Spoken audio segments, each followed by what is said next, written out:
Hello and welcome to Thought for February the 16th.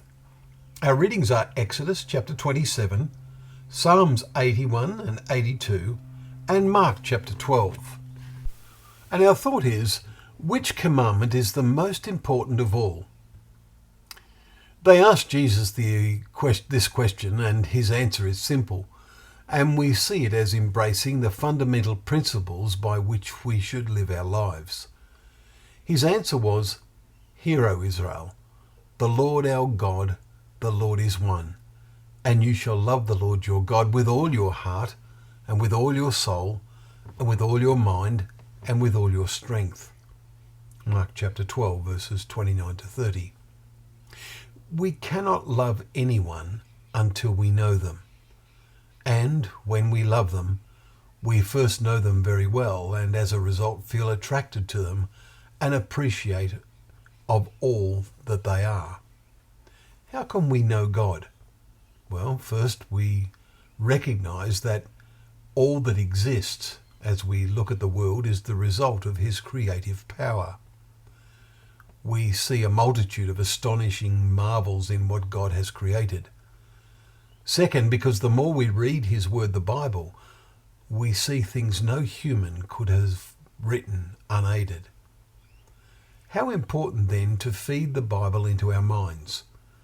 This will lead us to knowing God more and more, and this becomes the foundation of our love for him. And the nature of that love? Some forms of love focus on the taking. True love focuses on the giving. Now Jesus in his answer goes on to make another point.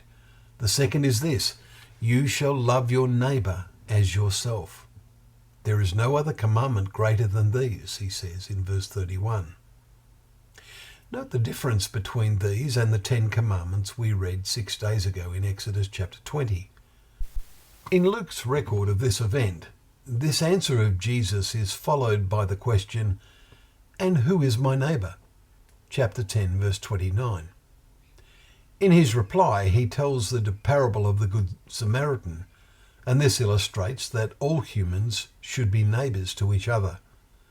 What a different world it would be if all people saw these 2 commandments as the most important of all. We must do our part in keeping them. We can do no more. But surely this will be expected of all people when Christ reigns from Jerusalem. How wonderful to live in that kind of world. Well, thank you once again for joining us for the Thought for the Day, where together we can open up the pages of God's Word, knowing that Word to be a lamp to our feet and a light to our path.